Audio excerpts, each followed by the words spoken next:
다음 글자는 양입니다.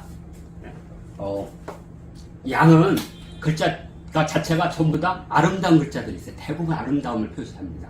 그것은 아마 양이 일단 순한 데다가, 그죠? 양은 너무나 많은 걸 주죠. 털부터 시작해서 고기, 젖 다 주니까, 그죠? 그래서 아마 양은 좋은 의미로 아마 쓰여지는 것으로 보입니다. 자, 대표적으로 이 양은 두 개의 뿔이 이렇게 강조가 되어 있습니다. 두 개의 뿔이 있죠?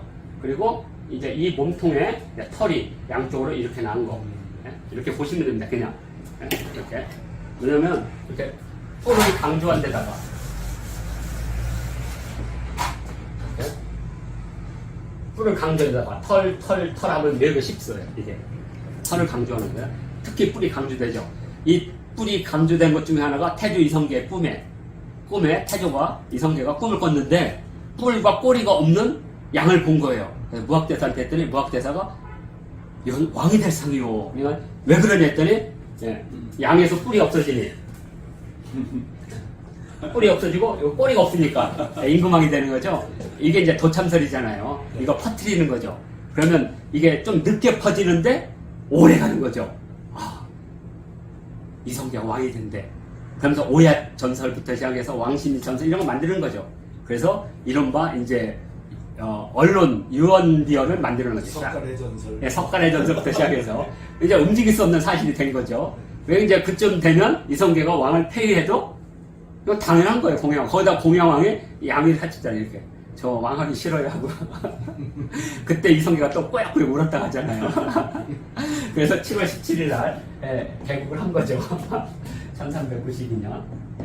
이게 제헌절이니까 그래서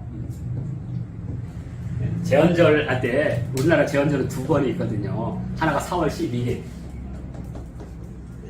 대한민국 임시정부 세운 날 이날이 제헌절이에요. 원래 국경절이었어요. 제헌절. 그리고 이제 새 정부가 다시 들었을 때 날짜를 잡을 때 어느 날짜를 잡을까 되게 고민을 하다가 이 날짜를 잡았죠. 7월 17일. 왜냐면 3년 후에 이제 나라를 다시 세우니까. 그래서 의도적으로 7월 17일 했다고 해서 거기 써있어요. 변형로가. 이 날이 조선왕조가 개창한 날이기 때문에 조선왕조가 망하고 대한제국이 이어지고 그리고 항일 독립전쟁 임정부가 이어지면서 우리나라의 역사적 정통성이 아직 무너지지 않았다. 그럼 일본은 때강도인 거죠. 경술국치의 그 조약은 무효인 거죠. 그냥 자연스럽게 역사적으로. 아직도 그걸 갖다가 지금 우리가 일제강점기라고 지금 배우고 있는 거죠. 그냥 임시정부 시대 아니면 항일 독립운동 시대인 거예요. 근데 아직도 못 고치는 거죠. 이게 역사는 그래서 중요하다는 거죠. 이건 제헌절 속에 그런 의미가 담겨 있다. 그래서 두 뿔이 아주 강조된데 대표적인 게 이제 아름다울 밑자. 아름다울 밑자는 양인데 이 대자가 원래 사람이잖아요. 앞에서 본 모습 사람. 근데 크다는 뜻을 갖고 있어요. 이게 그래서 크다. 그래서 양의 가장 큰 덕목은 큰 거죠. 큰 것. 왜냐면 커야만 여기 털하고 고기하고 젖이 나오니까. 그래서 아름답다. 그러니까 우리가 아름답다는 것은 뭐냐면 보기에 좋다는 의미입니다. 꾸민 것은 려라고 불러요. 꾸미다는 려. 꾸미다는 려.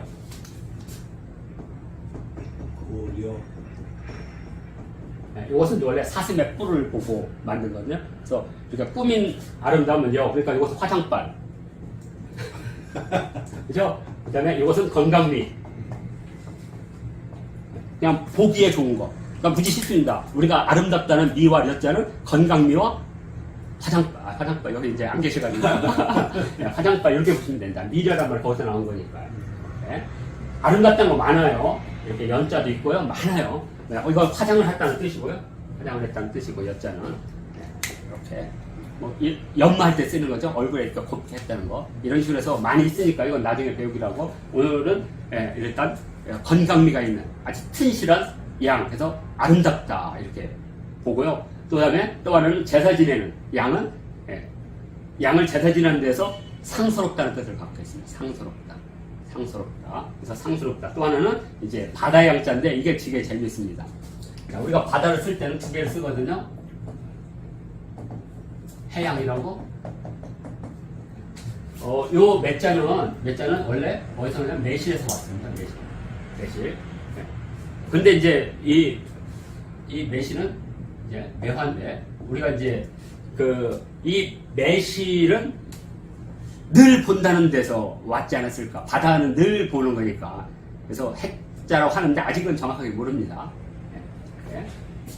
요 매자는 원래 매실, 요 매자와 같은 말이 못자. 못자. 그래서 요게 이제 시큼하다는 뜻을 갖고 있어요. 시큼하다. 네. 네. 나중에 이제 꾸밀 못자 여기서 만들어지는 거고, 이게 이제 우리 인간이 만든 최초의 조미료다 이렇게 얘기하고 있습니다. 조미료. 이것은 이제 제가 조미료 할 때, 음식 할 때 또 이렇게 한자를 만들더라고요. 지금은 일단 바다양은 그 양이 갈 때 마치 물결 치듯이 간다는 거죠, 이게. 그래서 내륙에 있는 바다는 양이라고 하고, 내륙 바깥에 있는 바다는 해라고 부른다는 거죠. 네. 그러니까 예를 들어서 우리 바이칼로처럼 동정호처럼 어마어마한 큰 데 있죠. 그건 양인 거예요. 왜냐면 중국의 내륙에서는 바다를 본 적이 없으니까. 그래서 그것은 마치 양이 물결 치듯이 간다 해서 그 내륙의 바다를 양이라고 부르고, 그 다음에 내륙의 바깥에 그것은 해라고 부른다는 거죠. 그러니까 이렇게 있으면 여기 있는 것은 양, 여기 있는 것은 해, 이렇게 보시자는 거죠. 해양. 중국인들이 글자를 만들 때, 쌍으로 만들 때 그런 두 개의 의미를 항상 겹쳐서 이렇게. 하여튼 여기까지는 보통 우리가 양이고, 양과 관련된 것 중에 많이 있습니다. 예를 들어서 우리가 희생할 때 희자도 양에서 나온 거니까. 양, 그 다음에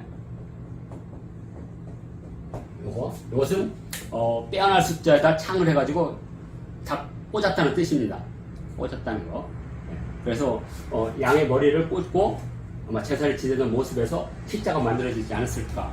그리고 여기에 이제 나중에 소자가 들어가서 우리가 드릴 희자, 희생할 때, 희생양할 때. 그래도 양으로 바쳤기 때문에 서양에서 나온 그 용어가 그대로 지금 희생양이라고 지금 쓰고 있는 거죠. 자, 이렇게 해서 우리가 네 번째 가축으로서 양을 보게 되고요. 다음.